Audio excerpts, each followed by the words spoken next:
कलिकालानले दग्धान् जीवान् स्त्रातुं समुद्यतः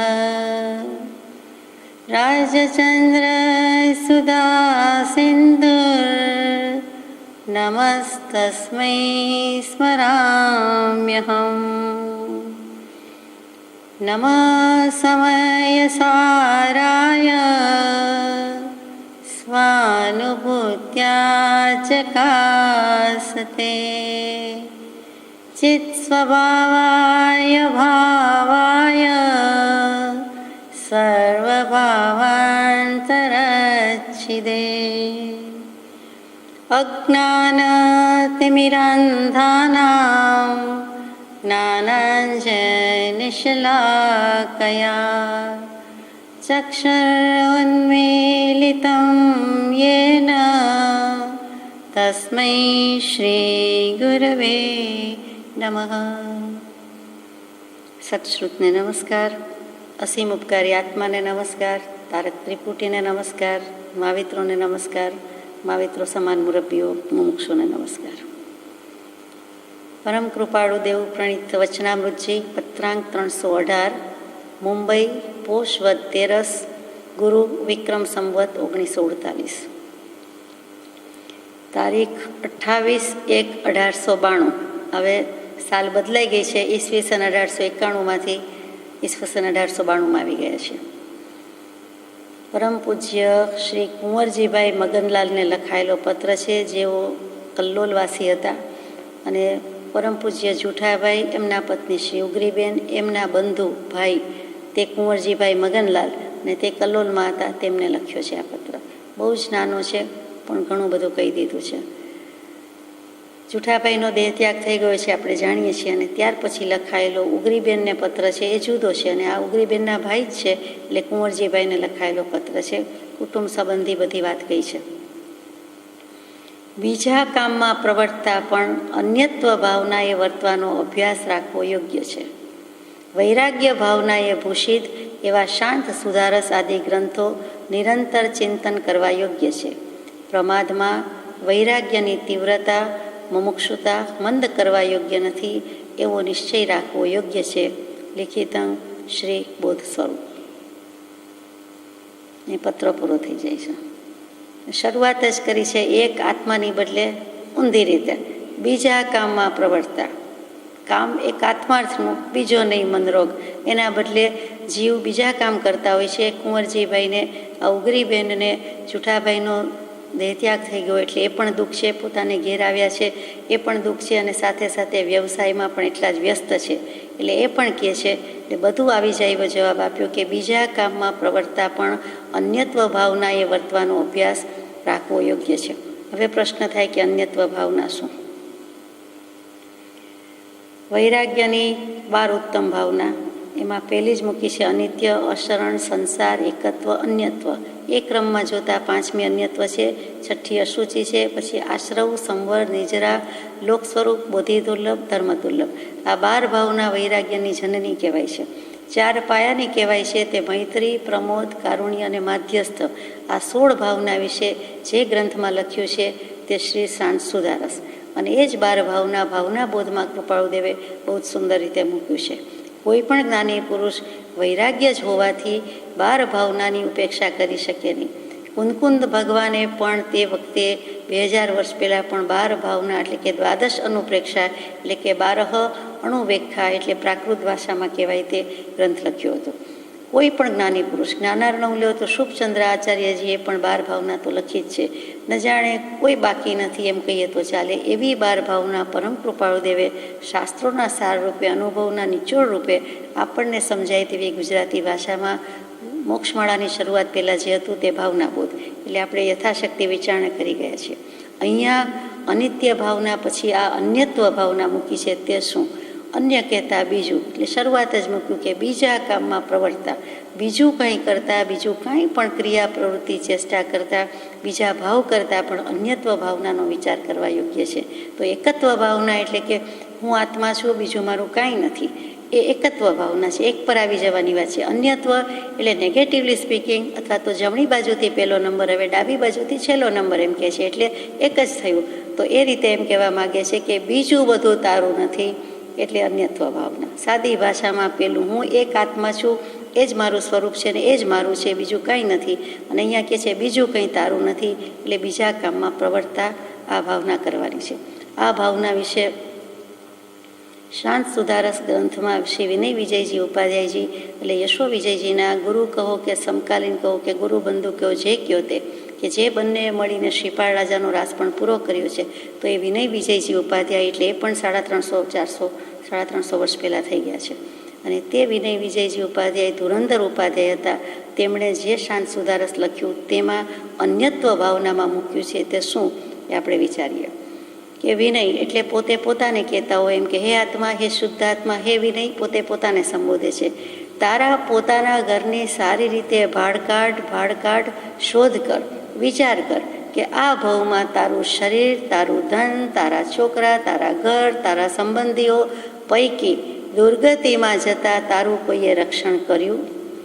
આમાં અધોગતિમાં જવાનું આવે, નરક તિર્યંજ ગતિમાં જવાનું આવે, તો આમાંથી કોઈએ તને મદદ કરી કે કોઈ સાથે આવે છે, અથવા એના માટે તે જે ભાવ બગાડ્યા કે જે બધું કર્યું તે તું તારા ભાવનો જવાબદાર છું, તારે ચૂકવવું પડશે. તે કોઈ આવતા નથી. શરીર અહીં પડ્યું રહે છે, અગ્નિ સંસ્કાર કરી દે છે. તારું ધન અહીં પડ્યું રહે છે. છોકરા બાળકો કાં તો હોતા નથી, હોય તો એ પણ અહીંયા છે, જુદા છે. અને તારા ઘર સંબંધી વગેરે બધા છે, એ દુર્ગતિમાં જતાં કોણે રક્ષણ કર્યું? કોણે તને રક્ષણ આપે એવું છે તે શોધી કાઢ કે કોઈ આપ્યું અથવા કોણ આપી શકે. આમાંથી કોઈ આપી શકનાર નથી. અશરણ ભાવનામાં એ જ કહ્યું કે કોઈ જ સહાય કરી શકતું નથી. ગમે તેવી અવસ્થા આવે, વૃદ્ધાવસ્થા આવે, માંદગી આવે તો બધા સેવા ચાકરી કરે, પણ કોઈ પોતાનું દર્દીનું દર્દ તો લઈ શકતું નથી જ. ડૉક્ટર પણ કેટલું કરી શકતા નથી, નર્સ કરી શકતા નથી, સગાવાલા કરી શકતા નથી. એ નમી રાજર્ષિ વગેરે ભાવનામાં આપણે ઘણું વિચાર્યું છે. તો અહીંયા એટલું જ કે વિનય વિજયજી મહારાજ કહે છે એમ કે કોઈ તને રક્ષણ આપતું નથી, અથવા તો તું શોધી કાઢ.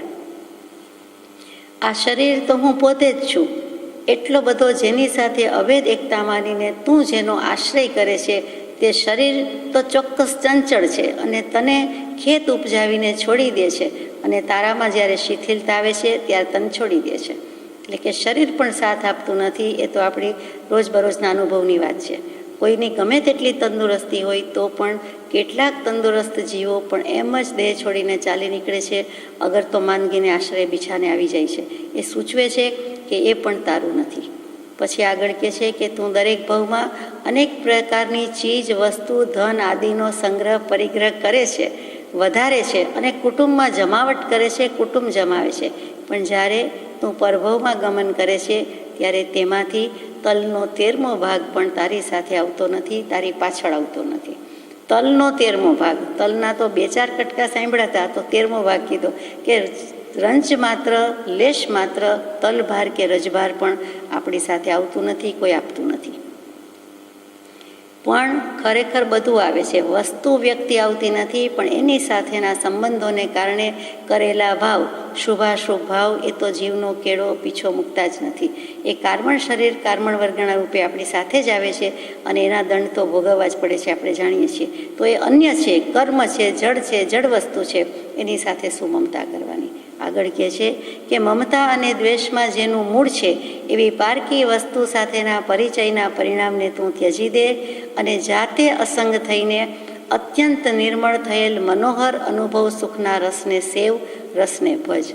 ફરીથી કે મમતા અને દ્વેષમાં જેનું મૂળ છે એવી પારકી વસ્તુ, અને પારકી વસ્તુ સાથેનો પરિચય, એનું પરિણામ તે છોડી દેવા યોગ્ય છે, તેનાથી અસંગ થઈ જવા જેવું છે, અને અત્યંત નિર્મળ મનોહર પવિત્ર આત્માનું સુખ છે, એને જ તું સેવ, એ રસને જ ભજ.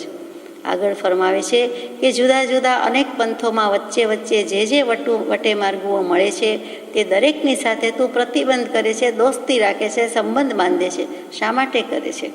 જ્યાં જાય છે ત્યાં જન્મ્યો ત્યારથી આજ સુધીમાં કેટલા સંબંધ બાંધ્યા, કેટલા છોડ્યા. સંબંધના સમીકરણ ઉકેલવામાં જ એનું જીવન પૂરું થઈ જાય છે. અને આમ જુઓ તો બધા જ સંબંધ જે રાખવા પડે, નભાવવા પડે, એને ખરેખર જ્ઞાની પુરુષ સંબંધ કહેતાય નથી. એ રાખવા પડે, પ્રયાસપૂર્વક સાચવવા પડે. એ સંબંધ જ નથી. સાચો સંબંધ તો જે કાંઈ છે તે પોતાના આત્માની સાથેનો છે, પોતાના ગુણનો છે, પોતાની લક્ષ્મીનો છે. એટલે કે આત્માના ગુણ કે આત્માનું સ્વરૂપ કે સ્વભાવ એ દોસ્તી જેવી નક્કર તેવી છે. બીજું બધું તો તાલી મિત્રો, શેરી મિત્રો, પાર્ટી મિત્રો જેવું છે. સગા વાલા પણ એમાં આવી ગયા કે સગા અને વાલા, તો કે સગા એટલા વાલા નહીં. દરેક સગા સંબંધી પોતપોતાના કર્મને વશ છે. એ દરેકની સાથે તું મમતાનું બંધન શા માટે કરે છે?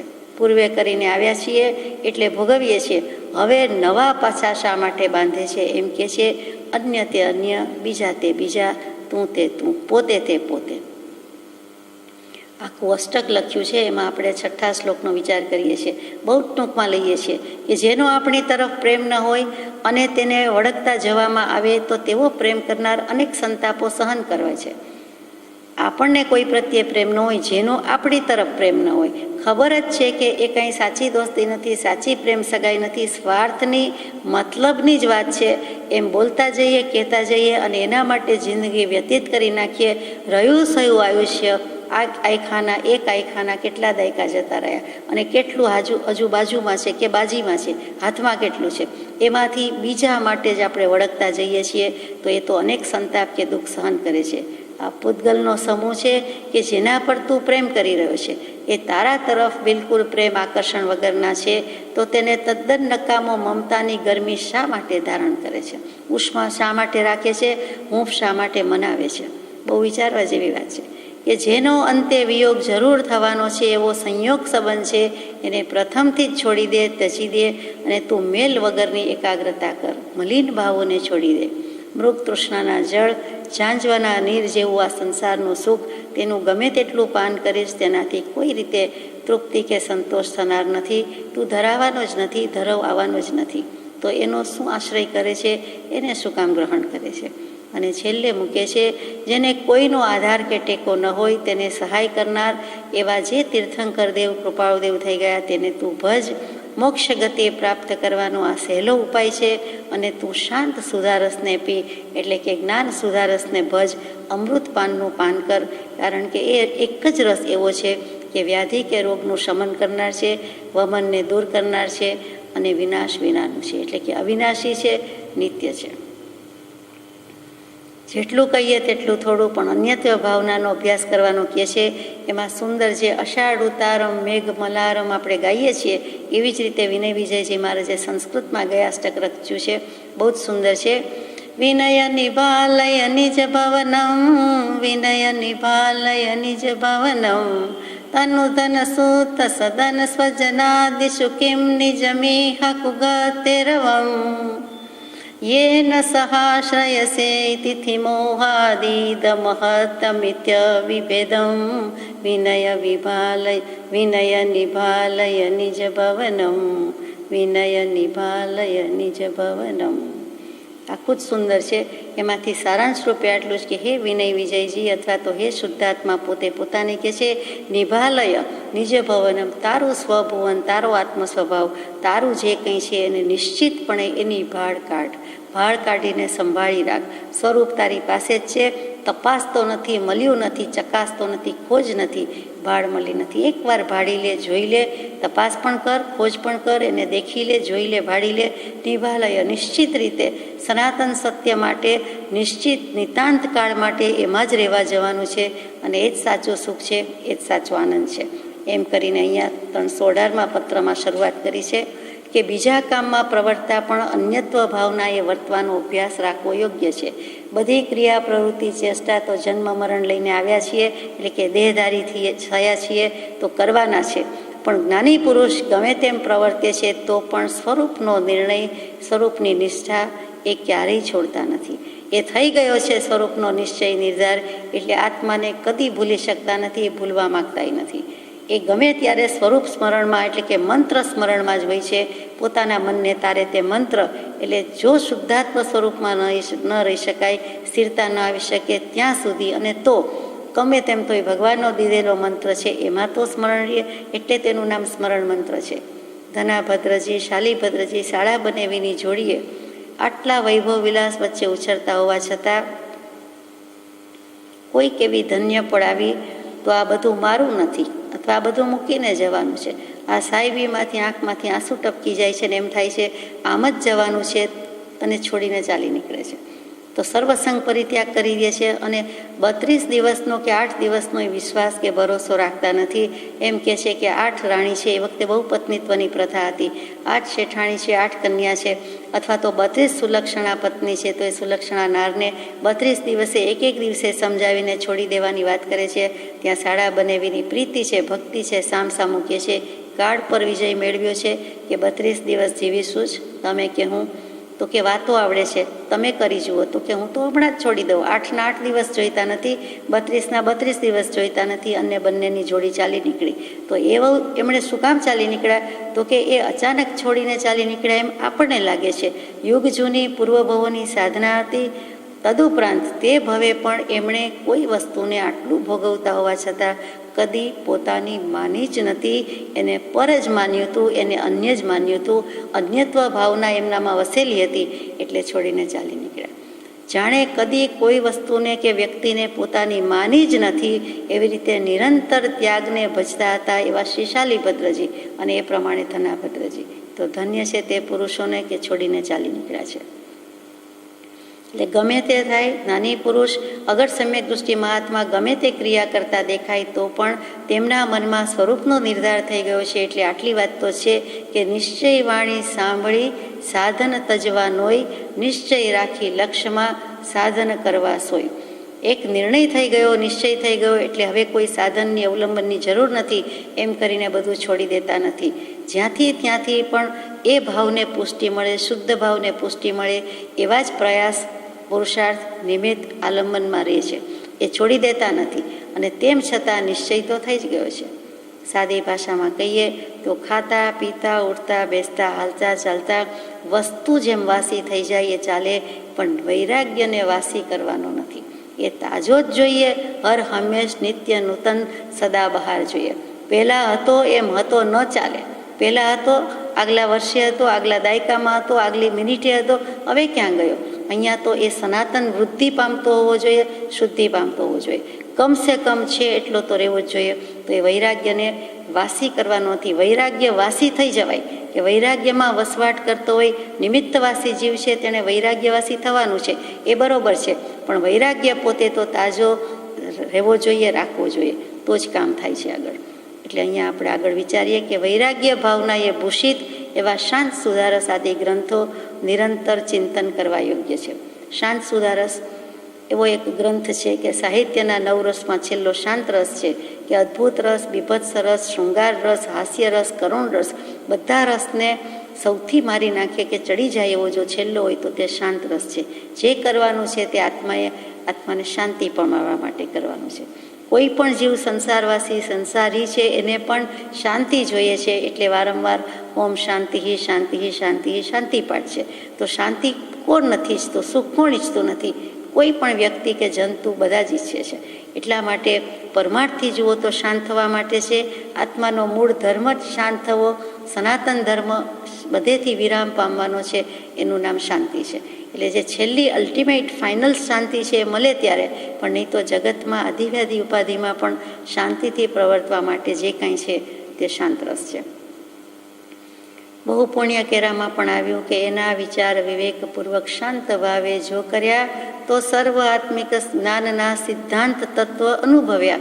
એટલે કયા વિચાર? તો કે હું કોણ, ક્યાંથી થયો, શું સ્વરૂપ છે મારું ખરું, એ શાંતિની વાત કહી. એ શાંત સુધારસ 12 ભાવનામાંથી જન્મે છે.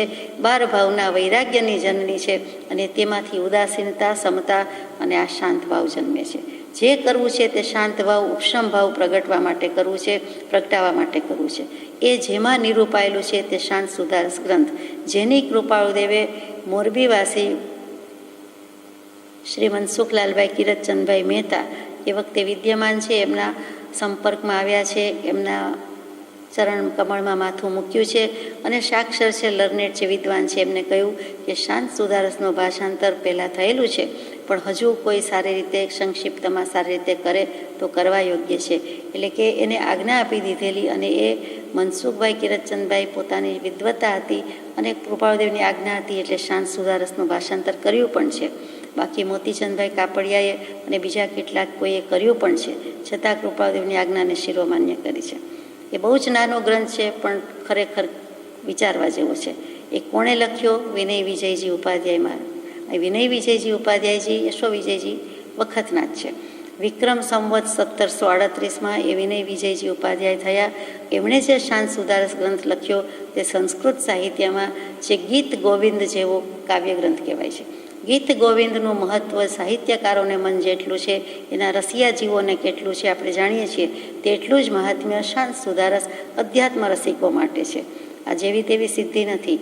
અને સુરત પાસેના રાંદેર ગામમાં એમણે 234 શ્લોકમાં પદ્યમાં ગાઈ શકાય તેવી રીતે બહુ જ સુંદર મૂકેલું છે. સંસ્કૃતમાં છે, વિવિધ છંદમાં ગાઈ શકાય. ગુજરાતીમાં તો કોઈ વિવિધ છંદોમાં રાગોમાં ગાઈ શકે એવું લખી શકે. આ સંસ્કૃતમાં લખ્યું છે, એ પણ મોટી સિદ્ધિ છે. અને ગંભીર વિજયજી મહારાજે એના ઉપર ટીકા પણ લખી છે. બીજા કોઈ તેરાપંથી સાધુએ પણ ટીકા લખી છે. તો ટૂંકમાં શાંત સુધારસ વાંચવા વિચારવાની ભલામણ છે. જે આપણે સંક્ષિપ્ત રૂપે 12 ભાવના બોધ વાંચી ગયા છીએ તે જ છે. અને તેનું નિરંતર ચિંતન કરવા યોગ્ય છે. વાંચીને, ભણીને, બોલીને, સાંભળીને અભયરાઈએ ચડાવી દઈએ તો એમ કરવા યોગ્ય નથી. એટલે કૃપાળદેવ કહે છે કે આ 16મા ક્રમાંકમાં ભાવના બોધ વાંચી અને હવે 318મો વાંચે છે તો ભૂલી ગયા હશે. એટલે રિવાઇઝ કરવા માટે આપણને જાણે આજ્ઞા આપી કે નિરંતર ચિંતન કરવા યોગ્ય છે.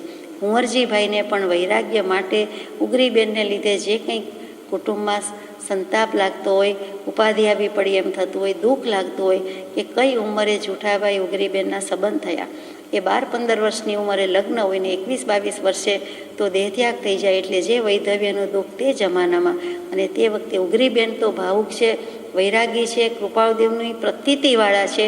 કૃપાળદેવને પણ પત્ર લખેલો અને ઘણું કરીને 262મો પત્ર કૃપાળદેવે ઉગરીબેનને જવાબ આપેલો તે પત્ર છે. એમના ભાઈ કલ્લોલમાં છે તે કુંવરજીભાઈને પણ આ વૈરાગ્ય ભાવના જન્માવા માટે લખ્યું હોય તેમ લાગે છે. છેલ્લું વચન છે આ પત્રમાં કે પ્રમાદમાં વૈરાગ્યની તીવ્રતા, મુમુક્ષુતા મંદ કરવા યોગ્ય નથી, એવો નિશ્ચય રાખવો યોગ્ય છે. સત્સમાગમમાં દિનપણે આવવું નહીં. સત્સંગ ઉલ્લાસ ભાવે કરવો, સિંહની ત્રાળ રૂપે કરવી, સિંહના બાળક થઈને કરવું. જરાય શિયાળ થઈને, ગભરાઈને, સસલું થઈને, લુચ્ચાઈપૂર્વક, અગર તો અસરળતાપૂર્વક, અગર તો ડરી ડરીને સસલાની જેમ કરવા જેવો નથી. એ કૃપાળદેવની આજ્ઞા છે. અહીંયા પણ કહે છે કે પ્રમાદ હોવો જ ન જોઈએ, પણ માનો કે પ્રમાદ વર્તે જ છે તો આત્મ સ્વરૂપનું વિસ્મરણ એ મોટામાં મોટો પ્રમાદ. એમાં વૈરાગ્યની તીવ્રતા કે મુમુક્ષુતા જો આવી હોય તો જરાય મંદ કરવા યોગ્ય નથી. વિઘ્નો તો આવે, મુશ્કેલી તો આવે, અંતરાય તો આવે, એનો ધર્મ છે. દેહધારીને વિટંબણા એ તો એક ધર્મ થઈ ગયો છે. શરીર એ વેદનાની મૂર્તિ છે. આવા કૃપાળદેવના ટંકોત્કીર્ણ વચન છે અને અનુભવપૂત વચન છે. તો એમાં આપણને દૃષ્ટિ દેવાનું કહે છે કે કોઈ દિવસ એ મોડો કે મંદ કરાય નહીં. વૈરાગ્ય મોડો થયો નથી કે મંદ થયો નથી, જીવને ખબર ન પડે એમ નથી. અને ન પડતી હોય તો જ્ઞાની પુરુષના વચનથી તો ખ્યાલ આવે જ છે. અને તરત જ બેઠા થઈ જવા જેવું છે કે ક્યાં ગયો મારો વૈરાગ્ય, ક્યાં હતો અને ક્યાં આવી ગયા. તરત જ વિચારવાનું કે હું શું કરવા આવ્યો છું અને અત્યારે શું કરી રહ્યો છું. એ આજના દિને કર્તવ્ય છે જી. એ પરમ પૂજ્ય બ્રહ્મચારીજીનું બહુ જ ઉત્તમ વચન છે, સુંદર વચન છે.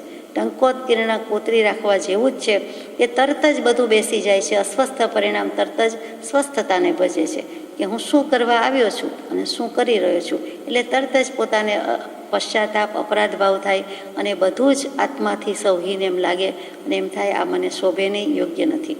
એટલે પ્રમાદ કરવા જેવો નથી. અને થઈ જતો હોય તો વૈરાગ્યની તીવ્રતા તો વધારવા જેવી છે, ઘટાડવા જેવી નથી. અને મુમુક્ષુતા, મોક્ષે જવાની ઈચ્છા ભાવના હોય એ પણ મંદ કરવા યોગ્ય નથી.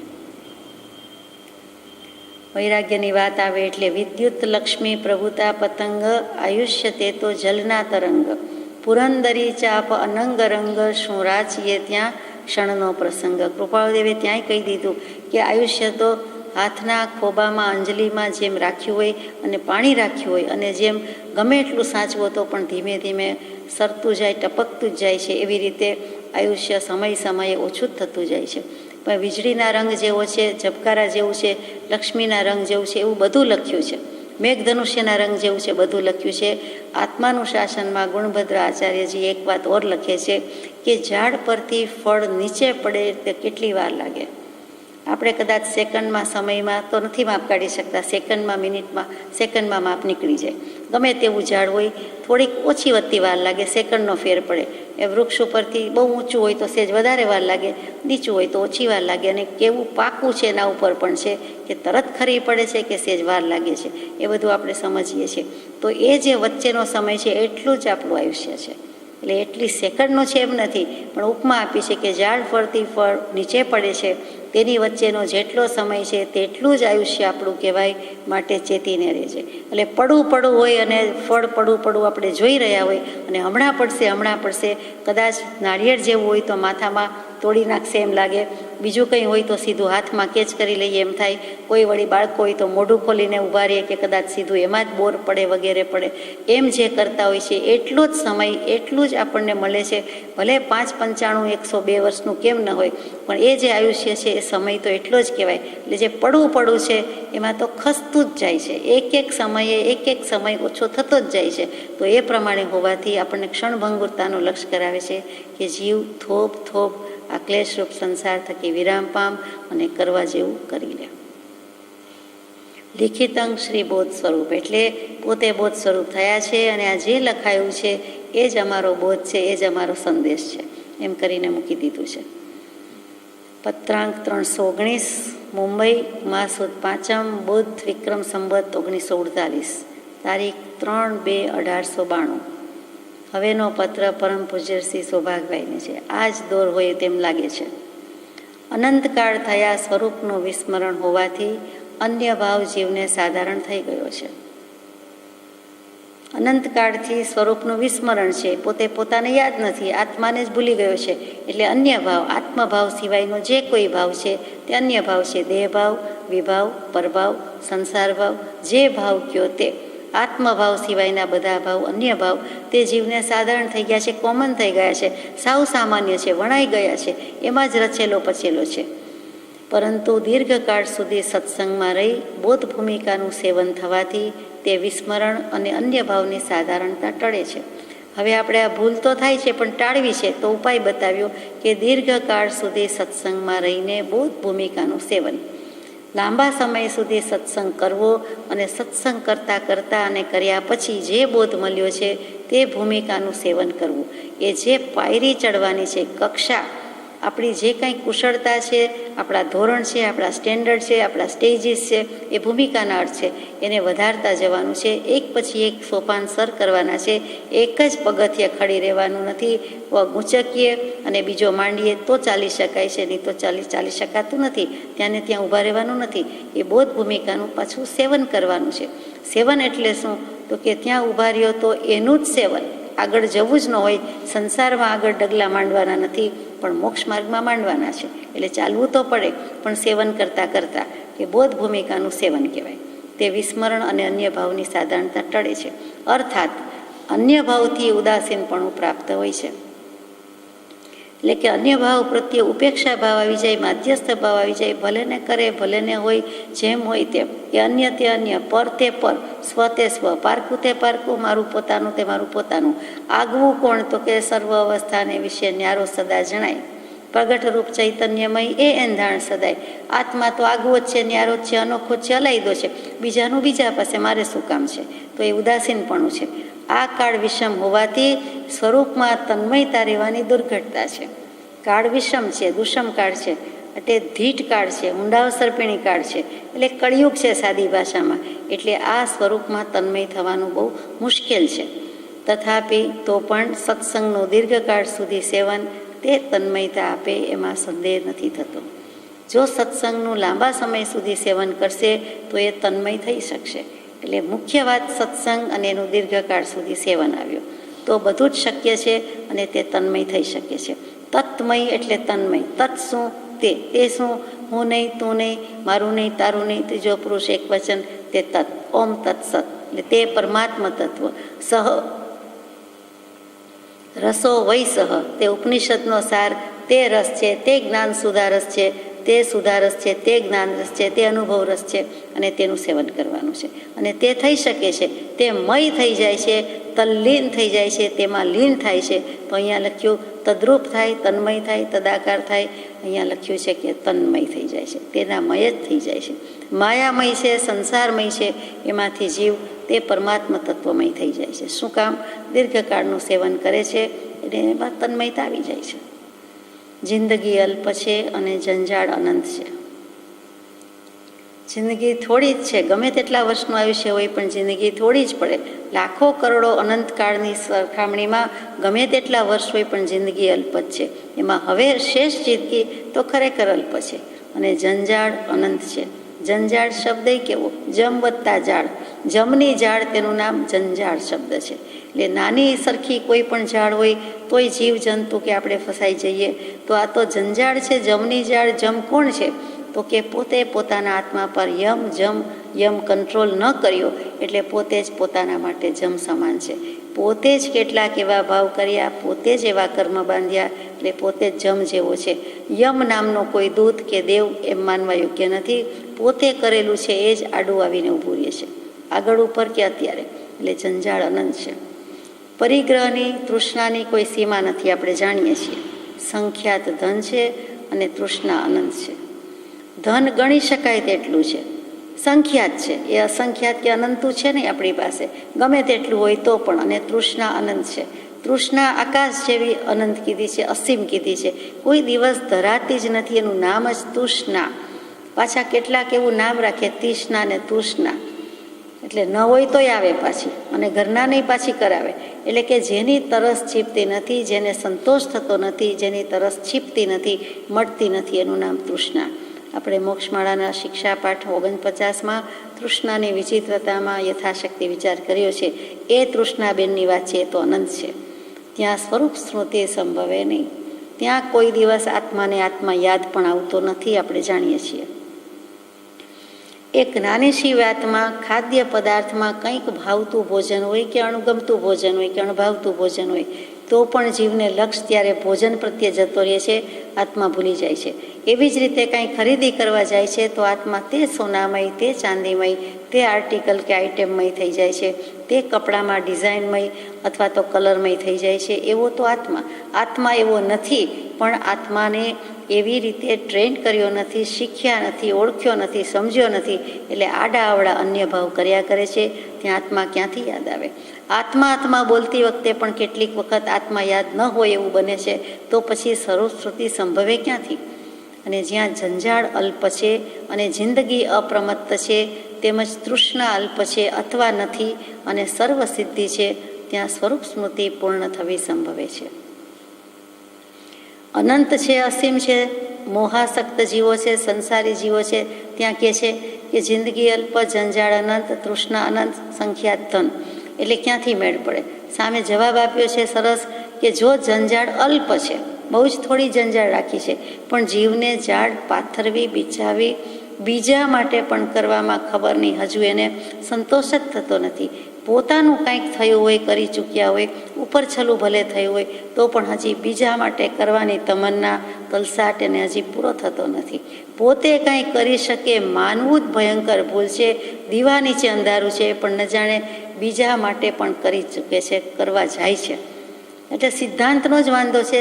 સર્વજ્ઞનો કૃપાળદેવના સિદ્ધાંતમાં જ એને શ્રદ્ધા નથી, કર્મના સિદ્ધાંતમાં શ્રદ્ધા નથી, અને એક દ્રવ્ય બીજા દ્રવ્યનું કાંઈ કરી શકતું નથી. એ સિદ્ધાંતને મોડો પાડે છે, ફીકો પાડે છે. સિદ્ધાંત મોડો થઈ શકે જ નહીં, જીવનો ભાવ મોડો થાય છે, પોતે એનો સ્વીકાર કરતો નથી. અને પછી આપણે ક્ષમાપનામાં બોલીએ કે એક પળ પણ તમારા કહેલા તત્વની શંકા ન થાય અને હું એમાં ને એમાં રહું, પણ જે કીધું છે એ તો આપણે સ્વીકારતા નથી, અથવા તો ભૂલી જઈએ છીએ, અથવા એના પર પગ દઈને ચાલ્યા જઈએ છીએ. કૃપાળદેવ તો કહે, લખે, આપણે તો જે કરતા હોય તે કરો, તો એમ કરવા યોગ્ય નથી. જો જંજાળ અલ્પ છે અથવા કરી અને જિંદગી અપ્રમત્ત છે તો તૃષ્ણા પણ અલ્પ છે અથવા નથી. અને જ્યાં તૃષ્ણાનો અંત થયો, તૃષ્ણા અને મોહ, પક્ષી અને બચ્ચું, પહેલાં બચ્ચું ઈંડું કે પહેલાં પક્ષી, એમ જે પ્રશ્ન છે તેમજ કે મોહ અને તૃષ્ણા પણ જોડી છે. પહેલી તૃષ્ણા કે મોહ, મોહથી તૃષ્ણા કે તૃષ્ણાથી મોહ. પક્ષી ઈંડા જેવું જ છે, તો કે બંને સાથે છે, બંને અનાદિકાળથી છે. પહેલું મૂકો કે પછી મૂકો, એવું જ આપણું છે. અને જો એ ગઈ, પહેલાં ઓછી થઈ અને પછી એ જતી રહી કે ગઈ તો શું, તો કે બહુ સરસ મજાનો માલ મળી ગયો, ખજાનો મળી ગયો, સર્વસિદ્ધિ છે અને ત્યાં સ્વરૂપ સ્મૃતિ પૂર્ણ થવી સંભવે છે. તો સ્વરૂપ સ્મૃતિ પૂર્ણ કરવા માટે તો આપણો આ ભવ છે કે અવતાર છે કે જન્મ છે, હવે નહીં કરીએ તો ક્યારે કરીશું? એટલે આપણને કૃપાદેવ બરોબર પ્રેરણાના પાન કે ઇન્જેક્શન આપે છે. અમૂલ્ય એવું જ્ઞાન જીવન પ્રપંચે આવરેલું વયું જાય છે. આટલું સુંદર ઉત્તમ માનવ જીવન મળ્યું, ભવ મળ્યો, કૃપાળુદેવનો યોગ થયો, સત્શ્રુત સુધી પહોંચ્યા. નહીં જેવી કે ઉપર છેલ્લી પણ શ્રદ્ધા, રુચિ, પ્રતીતિ એમ જો આપણે માનતા હોઈએ, કૃપાળુદેવનું ઓળખાણ માનતા હોઈએ, તો હવે તો કે જ્ઞાનમય જ જીવન છે. જીવન જીવે છે શેનાથી? તો કે જ્ઞાન છે તો જ આધાર છે, જ્ઞાન જ જીવાદોરી છે, જ્ઞાન વિના કાંઈ નથી. તો કે એ અમૂલ્ય એવું જ્ઞાન જીવન મળ્યું છે, પ્રપંચે આવરેલું વયું જાય છે. પ્રપંચ 5 ઇન્દ્રિયના વિષયમાં આવરણ કરી નાખે છે. એ કાયા, જીભ, નાક, આંખ ને કાન, દેહને કેટલું જોઈએ, ભાડું કેટલું જોઈએ, પણ બીજા માટે કરશે. બીજો બીજો જ છે, બીજી બીજી જ છે, બીજું બીજું જ છે. એ ભૂલી જ થાય છે, દ્રઢ થતું જ નથી. પોતાનું હલાવી લ્યો ને પોતાનું સાચવી લ્યો ને પોતાનું સંભાળો ને. અમસ્તોય જગત મતલબી છે, આપણે એમાં જ જીવીએ છીએ. દુનિયા ફાની છે, મતલબી છે, સ્વાર્થી છે.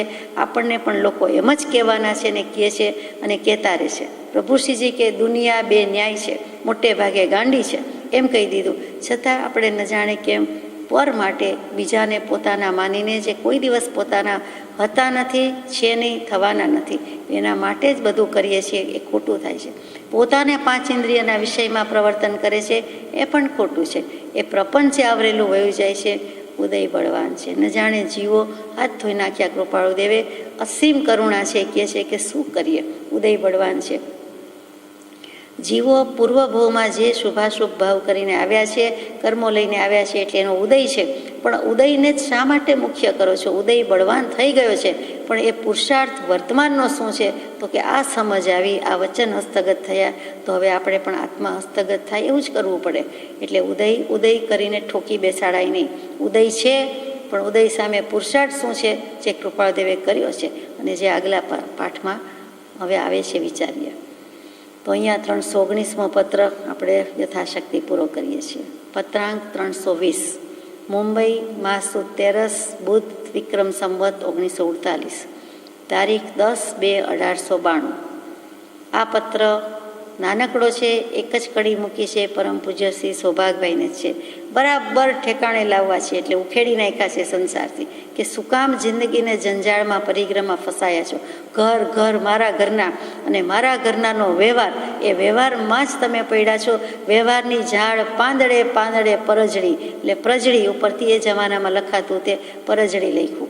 જેમ પ્રસંગ કહીએ તો કે પરસંગ, લગ્ન કહીએ તો કે લગ્ન, મગ્ન કહીએ તો કે મગન, એવી રીતે એમણે લખેલું છે. તો કૃપાળદેવે એનો પણ જડબે સલાક જવાબ આપ્યો છે. કેમ કે વસ્તુ સ્થિતિ એમ જ છે, વસ્તુની મર્યાદા એમ છે. માટે જ તમને લખ્યું હતું કે પદાર્થને સમજો. તો વસ્તુ, પદાર્થ, દ્રવ્યની મર્યાદા છે, તેની વાત માંડો ને પેલા દ્રવ્ય લક્ષ્મીની વાત ભૂલી જાઓ. તો સૌભાગભાઈને ઠમઠોરીને ઠેકાણે લાવવા મૂક્યું છે. પુરુષ ધન્ય છે, બંને ધન્ય થઈ ગયા છે. આપણને એમના હિસાબે મળ્યું, એમના નિમિત્તે મળ્યું. માત્ર એમને કહ્યું છે, આપણને એટલું જ લાગવું પડે છે કે સ્વરૂપ સ્મૃતિ કરવી હોય, પૂર્ણ કરવી હોય, સૌભાગભાઈ જેવી, કૃપાળદેવ જેવી દશા કરવી હોય, છેવટની દશા કરવી હોય, તો આ બધું છોડ્યા વિના છૂટકો નથી. અને હવે એક પત્રમાં લખે છે, એક સ્તવન છે, એની એક કડી મૂકી છે, એનો રાગ છે પ્રભાતિઓ. જીવન વિપુગલી નૈવ પુગલ કદા, પુગલાધાર નહીં તાસરંગી, વર્તણો ઈશ નહીં અપર ઐશ્વર્યતા, વસ્તુ ધર્મે કદા ન પરસંગી.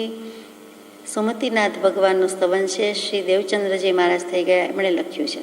આ સ્તવનની 5મા ભગવાનનું સ્તવન છે અને વચ્ચેની કડી છે. એની પહેલી કડી છે, અહો શ્રી સુમતિજીન શુદ્ધતા તાહરી, સ્વગુણ પર્યાય પરિણામ રામી, નિત્યતા એકતા અસ્થિતા ઇતરયુત, ભોગ્ય ભોગી થકો પ્રભુ અકામી, અહો શ્રી સુમતિજીન શુદ્ધતા તારી.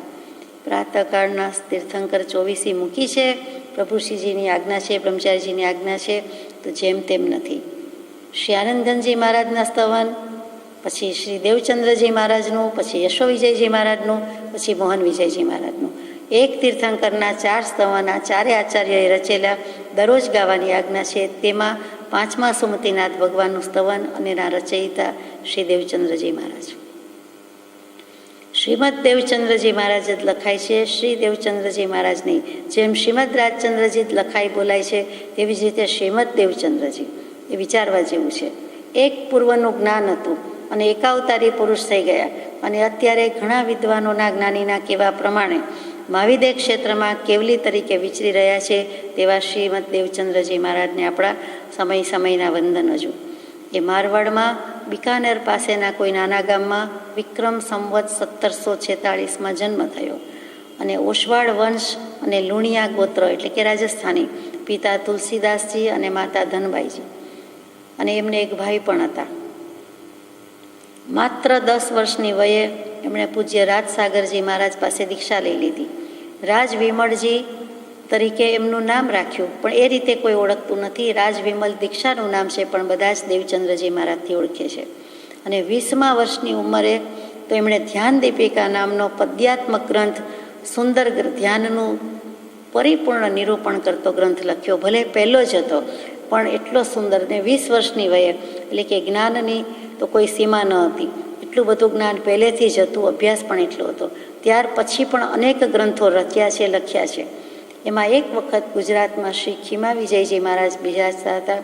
તેમણે તેમને આમંત્રણ આપ્યું કે આદર સત્કાર કર્યો કે અમારે ત્યાં પધારો. રાજસ્થાનમાં આપ છો, પગપાળા વિહાર છે, આપ જાણો છો, પણ તેમ છતાં પણ ગુજરાતમાં પધારો. એટલે અણહિલપુર પાટણમાં સૌથી પ્રથમ એમના પગલાં થયા. રાજસ્થાનથી વિહાર કરીને અણહિલપુર પાટણ, એટલે સિદ્ધપુર પાટણ જુદું, અણહિલપુર પાટણ જુદું, અને દેવકુલક પાટણ જુદું. 3-4 પાટણ છે. આ ગુજરાતના પાટણની જ વાત છે.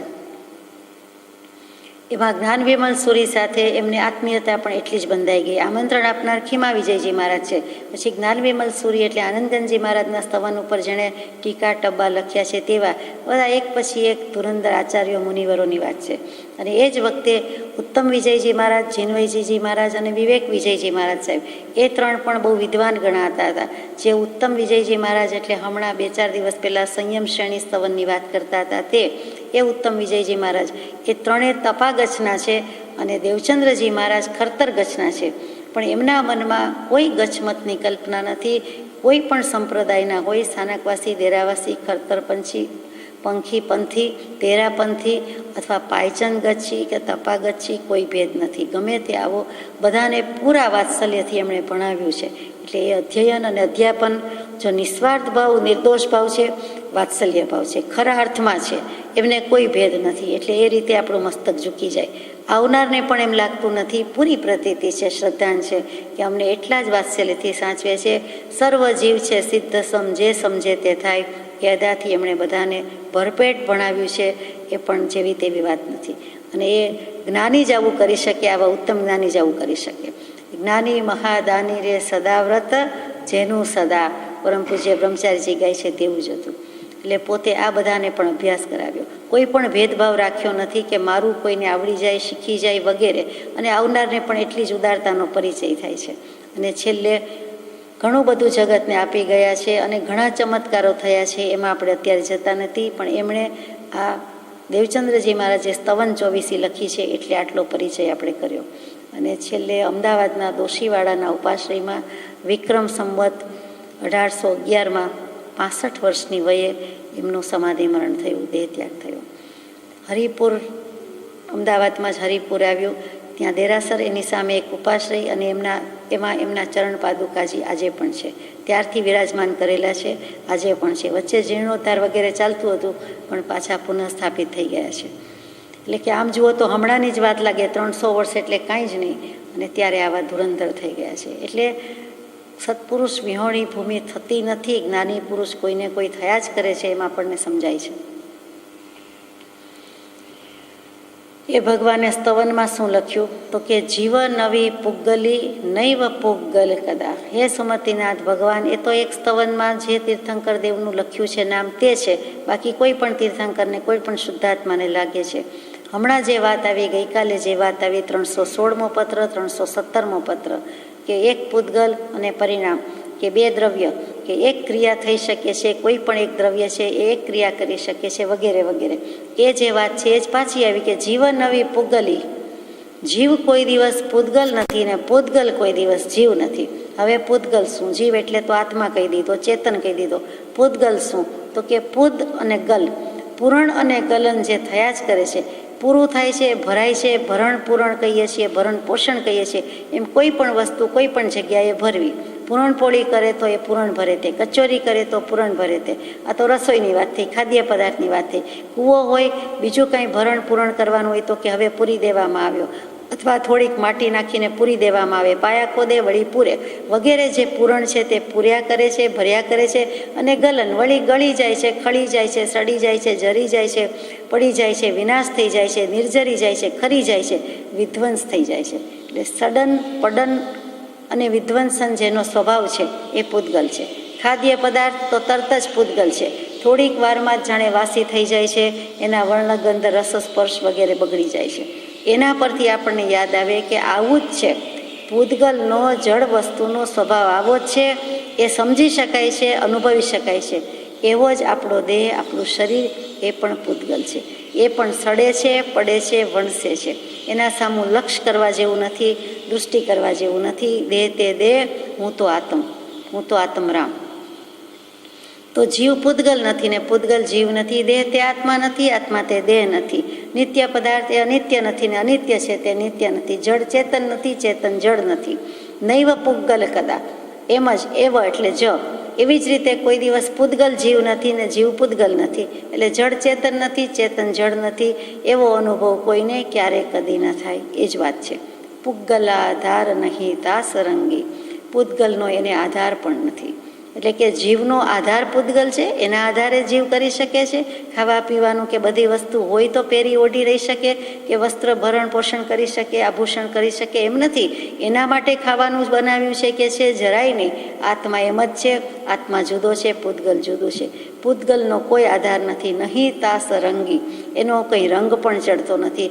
ગમે તેવો કલર લાવો અને કોઈ પણ આત્માને આપણા શરીરને ચડાવીએ તો એમ લાગે કે ચડી ગયો, બાહ્ય રીતે ચડી ગયેલો લાગે, કે ઘસ્યો ઘસાય નહીં, ભૂસ્યો ભૂસાય નહીં. પણ રંગ તે રંગ એને ચડતો નથી. એ રંગ ઉપયોગ રંગાઈ જાય છે માટે એમ લાગે છે, બાકી એ ચડતો નથી. આત્મા કોઈ દિવસ દેહ થતો નથી, દેહ કોઈ દિવસ આત્મા થતો નથી. એ ફરીથી કહે છે પરતણો ઈશ નહીં. એ બીજી વસ્તુનો ઈશ, ઈશ્વર, સ્વામી, અધિકારી, માલિક થાય કેવી રીતે? વસ્તુ બીજી છે, પર છે, તો એને આપણે માલિક કેવી રીતે છે? માન્યું છે આ ઘડિયાળ મારું છે, આ પુસ્તક મારું છે, આ શાસ્ત્ર મારું છે, પણ ખરેખર પોતાનું કાંઈ નથી. દેહ પણ નથી તો દેહાદિક સગાવાલાય પોતાના નથી, અને દેહાદિક પદાર્થો પણ મારા નથી. એટલે ચીજ વસ્તુ જે કંઈ છે એ પણ મારી નથી. એના ઉપરનું અધિકારીપણું જમાવે છે જ શું કામે છે? એમ કહે કે મેં આટલા પૈસા આપીને ખરીદી, મેં આટલા પૈસા લઈને વેચી, મેં એને બનાવી, એવું બધું કંઈક કહેવા જાય. પણ એથી કરીને એનું સ્વામિત્વ કે અધિકારી, માલિકીપણું તો નથી જ. પૂતગલ એના ભાવનો અધિકારી છે, સ્વામી છે. એટલે કે જળ જળ ભાવે પરિણમે છે, ચેતન ચેતન ભાવે પરિણમે છે. એને જેમ કરવું હોય તેમ કરે. એને મન નથી, ઈચ્છા નથી, પણ એની મેળે પરિણમ્યા જ કરે છે. એમાં આપણું કાંઈ ચાલતું નથી. પૂતગલનું પૂતગલમાં રૂપાંતર થઈ જાય છે. કચરો ફેંકીએ છીએ, કચરા રૂપે ફેંકીએ છીએ, પાછું એનું પર્યાયાંતર રૂપાંતર થાય છે, અવસ્થા બદલાય છે. એ આપણી ઈચ્છા, ધારણા, શક્તિ પ્રમાણે બધું થઈ શકતું પણ નથી. એની મેળે રૂપાંતર પામે. એને વસ્તુને બગડવી હોય તો બગડે, આપણા કહેવાથી બગડે નહીં, આપણા કહેવાથી સુધરે પણ નહીં. આપણને એમ લાગે કે ફ્રીજમાં મૂક્યું એટલે બગડે નહીં, તો પણ બગડવાનું હોય તો બગડી જાય છે. એ સમજવા જેવી વાત છે. આપણો અધિકારી, સ્વામિત્વ, માલિકીપણું શેમાંય નથી. પોતાનો દેહ પોતાનું કીધું કરતો નથી. આંગળી વાળવી હોય તો વાળી શકીએ એમ આજે લાગે છે, પણ હમણાં કંઈક તકલીફ થાય તો વાળી શકતા નથી. અને વાળી શકવાની યોગ્યતા પર્યાયની છે માટે થાય છે, આપણા કીધે થતી નથી. એ આંગળી, એ શરીર અને એમાં જે પૂતગલ, એની જે પર્યાય, એની તાકાત એનાથી થાય છે. તમામે તમામ વસ્તુ તેમ જ થાય છે. એ આપણે પહેલાં વાત થઈ છે, એ જ આજે વાત થાય છે. આપણી કોઈ એમાં શક્તિ, સ્વામી, માલિકીપણું નથી. પરતણો ઈશ નહીં. પોતે પોતાનો માલિક છે, થઈ શકે છે, બીજાનો કોઈનો માલિક થઈ શકતો નથી. અપર ઐશ્વર્યતા, એ પરાયું છે. પર એટલે પરાયું, એનો એ ઈશ્વર અધિકારી નથી, પણ અપર એટલે પરાયું નથી, એટલે કે સ્વ પોતે પોતાના આત્માનો 7 વાર માલિક છે, અનંતવાર માલિક છે, અનંત શક્તિ છે અને એનો એ જ ધણી છે, સ્વામી છે. પોતે પોતાની શક્તિનો, પોતે પોતાના ગુણનો, પોતે પોતાનો માલિક છે, બીજાનો નહીં, બીજા આત્માનો નહીં. પોતે એટલે પોતે જ, અપર, બીજો નહીં તે, સ્વ પોતે. ઐશ્વર્યતા એ જે ઠાકુરની ઠકુરાઈ છે, ઠાકોર પોતે જ છે, એની ઠકુરાઈ, એની શ્રીમંતાઈ, એની શ્રેષ્ઠતા, એની મહાનતા પોતાનામાં જ છે, બીજામાં નથી. એ શોધે છે બીજે, આરોપે છે બીજે. પોતે જ કૃપાળુ દેવ થઈ શકે, પોતે જ તીર્થંકર દેવ, વિતરાગ દેવ થઈ શકે, એટલે કે પોતે જ પરમાત્મા થઈ શકે, પોતે જ શ્રી કૃષ્ણ પરમાત્મા થાય, પોતે જ શંકરાચાર્યજી પણ થાય, પોતે જ શિવજી પણ થાય. જીવનો જ શિવ થાય છે, બીજાનો તો થતો નથી, જડ કાંઈ શિવ થતું નથી, જીવ જ થાય. તો એ રીતે અપર ઐશ્વર્યતા પોતે જ ઠાકોર ઠકુરાઈ થઈ શકે, ભોગવી શકે છે. વસ્તુ ધર્મે કદા ન પરસંગી, કોઈ દિવસ વસ્તુના ધર્મ જેવા છે, એટલે કે વસ્તુની સ્થિતિ, મર્યાદા, ધર્મ, લક્ષણ જેવા છે, કદી ન પરસંગી, બીજાનો સંગ એને લાગતો જ નથી, થતો જ નથી. આત્મા સદા અસંગને કરે પ્રકૃતિ બંધ, આત્મા તો સદા અસંગ જ છે અને એને શુદ્ધાત્મ દ્રવ્ય છે, એને બીજાનો સંગ લાગતો જ નથી. એમ લાગે છે કે બાજુમાં છે, એના મય થઈ ગયો છે. કેમ? તો કે સર્વ વિભાવ પર્યાયમાં માત્ર પોતાને અધ્યાસથી ઐક્યતા થઈ છે, પણ તેથી પોતાનું સ્વરૂપ કેવળ ભિન્ન જ છે એમ જો વિચાર કરે તો ત્યાં ને ત્યાં આત્માનો સ્પષ્ટ, પ્રત્યક્ષ, અત્યંત પ્રત્યક્ષ, અપરોક્ષ અનુભવ થઈ જાય છે.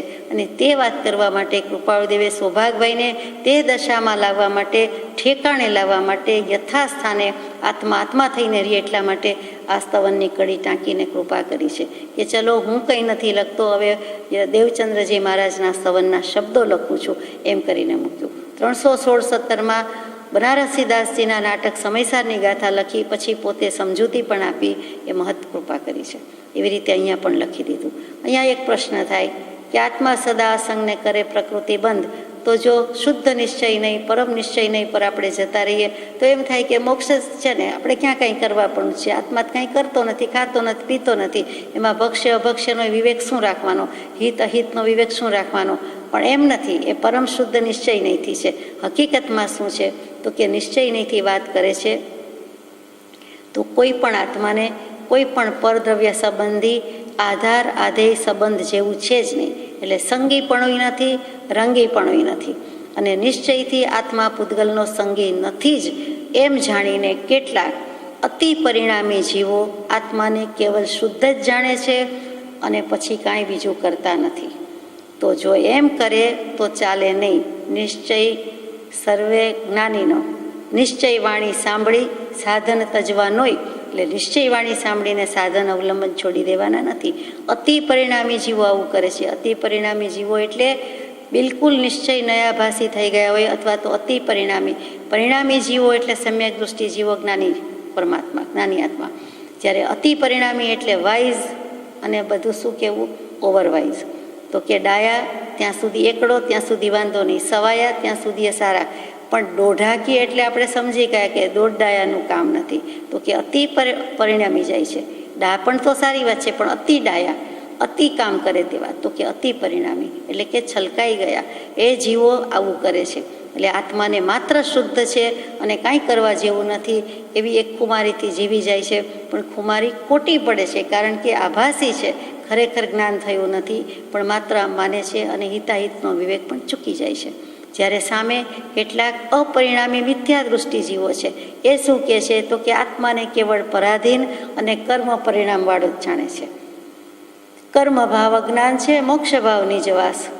તો કૃપાળદેવ એમ કહે છે કે કર્મને શું ઘેટા બકરાને આગળ ચલાવે જાઓ છો? આત્મા સિંહ છે, એને દોરી જનારો કોણ છે? રખેવાળ ગોપાળ કોણ છે? તો આત્મા પહેલો છે, પછી કર્મ છે. એટલે કર્મને મુખ્ય ન ગણો, મોક્ષ ભાવ છે, મુક્ત ભાવ છે, એમાં જ વસી જવાનું છે. એટલે કે બંને એક્સ્ટ્રીમેન્ટ બતાવ્યા. કેટલાક અતિ પરિણામી જીવો છે એ દોડડાપણથી એમ જ કહી દે છે કે બસ આત્માને કાંઈ ખાતો નથી, પીતો નથી, એટલે ગમે તેમ કરાય, ગમે તેમ થાય. આત્મા તો સંગ વિનાનો છે, નિર્દોષ જ છે, શુદ્ધ છે, ખાઓ પીઓ મજા કરો. વાતો ડાઈ ડાઈ મોટી મોટી કરે, વચન વિલાસ કરે, પણ કરવામાં કાંઈ નહીં. બીજી બાજુ મિથ્યા દૃષ્ટિ જીવો છે એ ક્રિયાકાંડમાં રહી જાય છે અને કહે છે કે આત્મા બિચારા કર્મ એટલા છે ને બિચારા શું કરે, આપણે બિચારા શું કરી શકીએ, આ કાળમાં જન્મ્યા, આપણું કાંઈ ચાલે નહીં. એવી પરાધીનતા ભોગવે અને ભોગવાવે, બીજાને પણ એવું જ કરાવે. સ્વાધીન સુખ છે, આત્માનું સુખ છે, આત્માને આઝાદ કરવાનો છે, આઝાદ હિંદના બાળકો છીએ એ ભૂલી જાય છે અને ત્યાં પરાધીનતામાં જ સબળે છે. તો એમ નથી. કર્મ કર્મ કરીને કર્મને દોષ આપે છે. એ કર્મ પરિણામવાળો કર્મ ચેતના અને કર્મ ફળ ચેતનામાં જ વસે છે, જ્યારે પેલો પરિણામી આત્મા છે. એટલે આપણે અતિ પરિણામી નથી થવું, મિથ્યા પરિણામી કે અપરિણામી પણ થવું નથી, માત્ર પરિણામી જીવ થવો છે. એટલે કે પરિણત આત્મા થવું છે. સમ્યક દૃષ્ટિ આત્માની વાત છે, તે કરવા જેવું છે.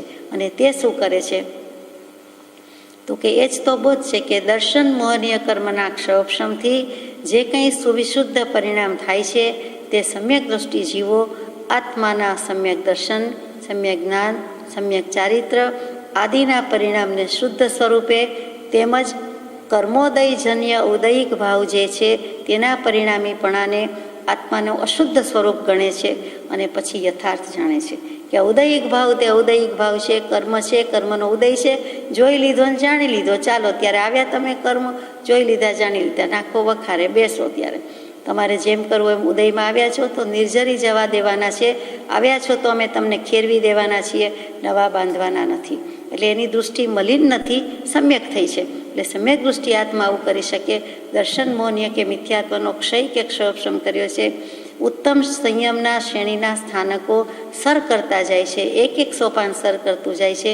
એટલે સુવિશુદ્ધ પરિણામ થતા જાય છે.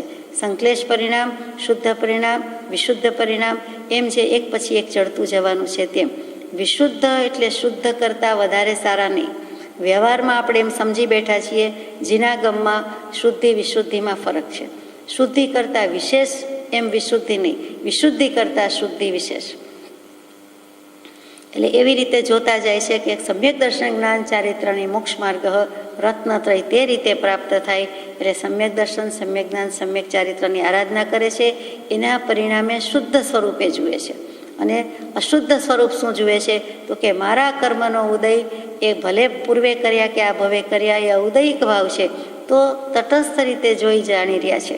આપણે કેટલીક વાર વ્યવહારમાં આવું કરીએ જ છીએ કે તટસ્થ રીતે નિરપેક્ષ ભાવે, ઉદાસીન ભાવે જોઈએ છે કે આપણું ક્યાં છે, આપણા ક્યાં સગાવાલા છે, આપણા ગામનું ક્યાં છે, આપણી શેરીનું ક્યાં છે, આપણા ઘરનું ક્યાં છે.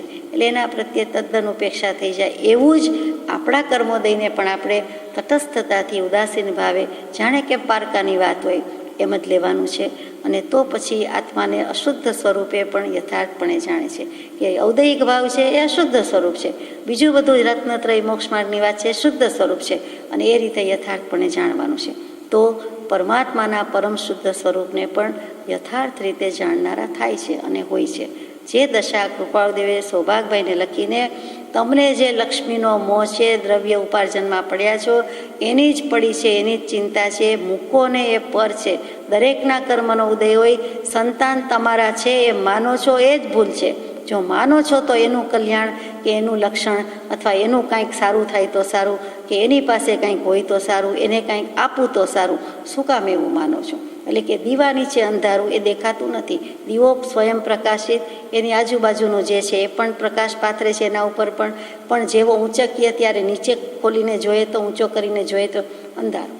તો કે દીવા નીચે અંધારું, મૂળમાં મૂળભૂત ભૂલ આ જ રહી જાય છે કે પોતે બધી વાત કરે છે, વાંચે છે, સમજે છે, પણ સમજતો નથી. બોલે છે, કહે છે, ગાય છે, લખે છે, પણ પોતે માને તો થાય ને. એવી રીતે દીવો દીવો લખીએ થાય નહીં, દીવે દીવો પેટાવે પ્રજ્વલિત થાય, કરે તો થાય, નહીંતર લખીને બોલીને કાંઈ અર્થ નથી. તો સૌભાગભાઈને કહે આપણે ગમે એટલી કેવલ જ્ઞાન સુધીની ઊંચી વાત કરીએ, પણ જ્યાં મારાપણો મૂક્યો છે, સંતાન, લક્ષ્મી વગેરે એ છૂટતું નથી, અનિત્ય પદાર્થ પ્રત્યેનો મોહ છૂટતો નથી, ત્યાં સુધી આત્માને આવ્યા બાદ સમાધિ સુખ ભાનમાં આવે જ કેવી રીતે? જે ગાંધીજીને લખ્યું છે અહીંયા સૌભાગભાઈને લખ્યું છે કે બંને વસ્તુ જુદી છે, વળી આપણા માટે કૃપા કરીને લખી ગયા. ભાષ્યો દેહાધ્યાસથી આત્મા દેહ સમાન, પણ તે બંને ભિન્ન છે પ્રગટ લક્ષણે ભાન. દેહના લક્ષણ દેહ જાણે, આત્માના લક્ષણ આત્મા જાણે. તો દેહ તો કંઈ જાણવાનું નથી, આત્મા જ જાણવાનો છે. જાણનાર તો આત્મા જ છે, દેહ તો જડ છે. શરીર આપણી સાથે છે એટલે ચેતનવાળું લાગે, હકીકતમાં એ પોતે તો જડ છે, પૂતગલ છે. બંને લગોલગ સાથે રહ્યા છે, પણ બંને એક ક્ષેત્રમાં, એક ભૂમિમાં, એક ખેતરમાં રહેલા જુદા જ દ્રવ્ય છે, જુદા જ તત્વ છે, જુદા જ પદાર્થ છે. એટલું સમજાઈ જાય તો ભયો ભયો છે. બંને જુદા છે તો કે પ્રગટ લક્ષણે ભાન, બંનેના લક્ષણ જુદા છે. એ જ સમજાઈ જાય છે કે દેહ અને આત્મા જુદા છે. પછી પાછું લખ્યું, પાછ્યો દેહાધ્યાસથી આત્મા દેહ સમાન, પણ તે બંને ભિન્ન છે જેમ અસીને મ્યાન. ડબ્બીમાં રહેલી વસ્તુ એમાં છવાઈ ગયેલી હોય પણ છતાં જુદી જ છે. શરીર પરના કપડાં ગમે તેવા ફિટિંગવાળા હોય પણ જુદા જ છે. એવી જ રીતે સમજવાનું છે કે બંને વસ્તુ જુદી છે જેમ અસીને મ્યાન. તલવાર મ્યાનમાં રહેલી હોય તો મ્યાન જ દેખાય, એમાં રહેલી તલવાર ન જોઈ હોય ત્યાં સુધી સમજાય પણ નહીં કે બંને એકમાં કેવી રીતે હોય. પણ એક મ્યાનમાં બે તલવાર ન હોય, પણ એક મ્યાનમાં એક તલવાર તો હોય જ. તો એવી જ રીતે દેહને આત્મા છે. અંતમાં મહાવીર સ્વામી અને ગૌતમ સ્વામીની વાત બહુ જ ટૂંકમાં, કે મહાવીર સ્વામીએ ગૌતમ સ્વામીએ મહાવીર સ્વામીને એમ પૂછ્યું કે ભંતે 24 સંથેણમ કિમ જણઈ.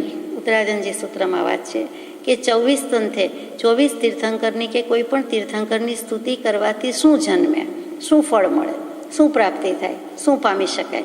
તો ગૌતમ સ્વામીને મહાવીર સ્વામી જવાબ આપે છે ગોયમાં, 24 સંથેણમ દંસણ વિશોહિમ જણઈ. એનાથી દર્શન વિશુદ્ધિ જન્મે છે, એટલે કે સમ્યક દર્શન થાય છે, આત્મજ્ઞાન પમાય છે. એથી વિશેષ આપણને બીજું શું જોઈતું હોય. આ ભવે એટલું થઈ જાય તો કલ્યાણ છે. એટલે તીર્થંકર દેવની સ્તુતિથી પણ કેટલું મળે છે, કૃપાળુ દેવની વિતરાગની સ્તુતિથી કેટલું મળે છે એ જોવાનું છે. સજાત્મ સ્વરૂપ પરમ ગુરુ.